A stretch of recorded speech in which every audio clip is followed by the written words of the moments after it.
আসসালামু আলাইকুম দর্শক, কেমন আছেন সবাই? আলহামদুলিল্লাহ, আশা করি সবাই ভালো আছেন এবং সেই সাথে সবাইকে ঈদ মোবারক।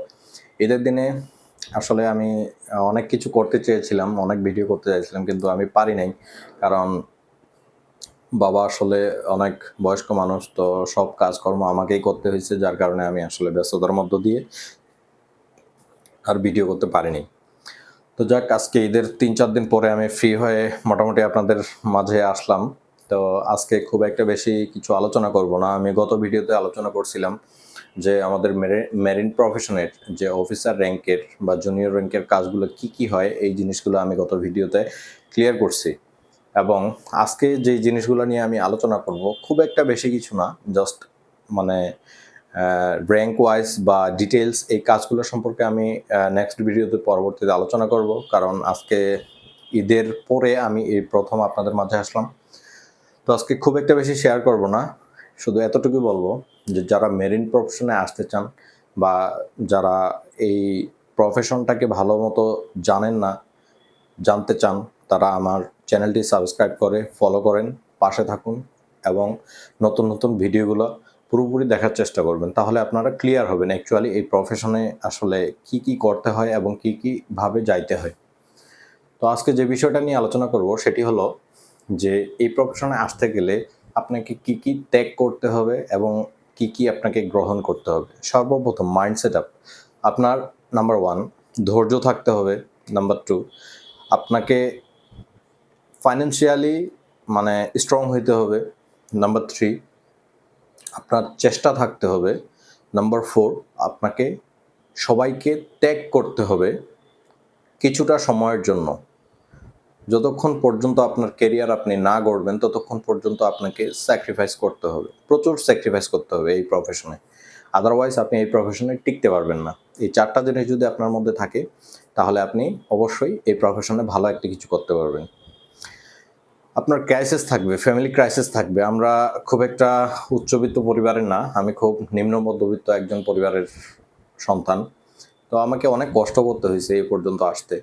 তো যারা এই প্রফেশনে আসতে চান, আমি প্রথমেই বলি যে ধৈর্য থাকতে হবে প্রচুর, ফাইন্যান্সিয়ালি স্ট্রং থাকতে হবে এবং নাম্বার 3 আপনাকে চেষ্টা থাকতে হবে, আপনার সৎ চেষ্টা থাকতে হবে, আপনার লক্ষ্যটা আপনার সঠিক হইতে হবে এবং নাম্বার 4 আপনাকে ত্যাগ করতে হবে।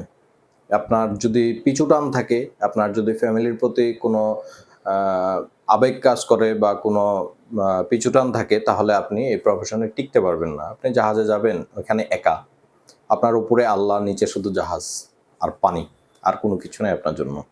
সো এই ধরনের মনোবল শক্ত যদি কারো থাকে, সেই প্রফেশনে আসতে পারবেন এবং এই প্রফেশনে ভালো কিছু করা সম্ভব যদি আপনার সৎ চেষ্টা থাকে। আমি এতটুকুই বলবো। এবং পরবর্তীতে যে স্টেপগুলো আছে এগুলো আমি অলরেডি আপনাদের কিছু আলোচনা করছি এবং পরবর্তী কোনো ভিডিওতে আমি একটার পর একটা স্টেপ বাই স্টেপ আমি সমস্ত কিছু আলোচনার মাধ্যমে আপনাদের ক্লিয়ার করব। আমার প্রত্যেকটা ভিডিও সিরিয়াল বাই সিরিয়াল আমার ভিডিওগুলো দেখবেন। আমি আসলে এই মুহূর্তে ভিডিওগুলো সিরিয়াল করতে পারতেছি না, আমার কিছু গাফিলাতির জন্য।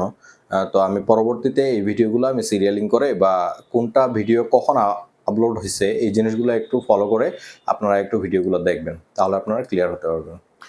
তো আজকে এই পর্যন্তই। আমি জাস্ট এই প্রফেশনে আসতে গেলে কি ত্যাগ করতে হবে এই জিনিসগুলো আমি বললাম, কি করতে হবে এবং আপনাকে কি গ্রহণ করতে হবে এই জিনিসগুলো আমি এখনো বলি নাই, তো বলতেছি আপনাদের যে জিনিসগুলো আপনাকে গ্রহণ করতে হবে। সর্বপ্রথম আপনাকে জাস্ট, আপনি একজন জুনিয়র, আপনার মেন্টালিটি থাকবে এরকম যে আমি একজন মানুষ, but I am not a man, I M A robot. Just এতটুকু আপনার মনে রাখতে হবে। কারণ আপনি যখন জুনিয়র কোনো র্যাঙ্কে যাবেন, যখন একটা আন্ডার কমান্ডে আপনি চাকরি করবেন, তখন আপনার সমস্ত অর্ডার আপনাকে ফলো করতে হবে।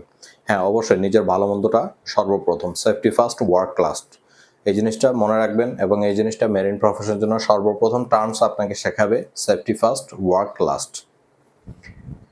তো সবার আগে সেফটিটা নেবেন, কারণ জীবনে বাঁচে থাকতে হবে। যাই কিছু করেন না কেন জীবনে বাঁচে থাকতে হবে, বাঁচে থাকেই সব কিছু করতে হবে। আপনি মরে গেলে তো শেষ, আপনি কিছু করতে পারবেন না। তো আপনাকে সর্বপ্রথম বেঁচে থেকে সব কিছু করতে হবে, সব কিছুর মোকাবেলা আপনাকে বেঁচে থাকতেই করতে হবে।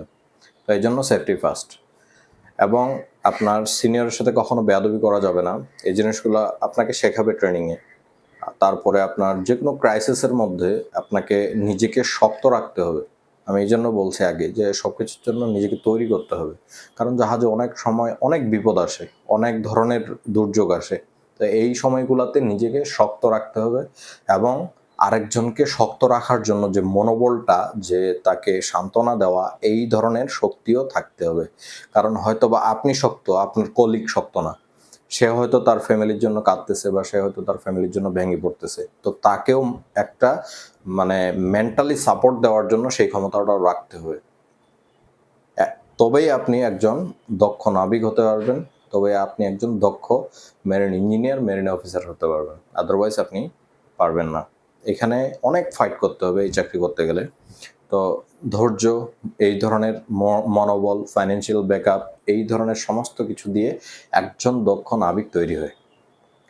এটার নামেই বলা হয় মেরিন ইঞ্জিনিয়ার। তো যাই হোক, অনেক কিছু আলোচনা করলাম, ভুল ত্রুটি হলে ক্ষমা করবেন।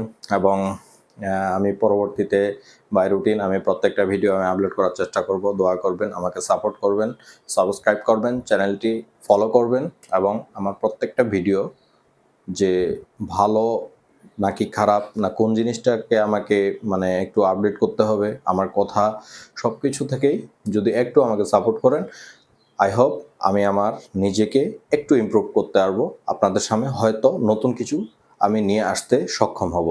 তো ভালো থাকবেন, সুস্থ থাকবেন। আসসালামু আলাইকুম।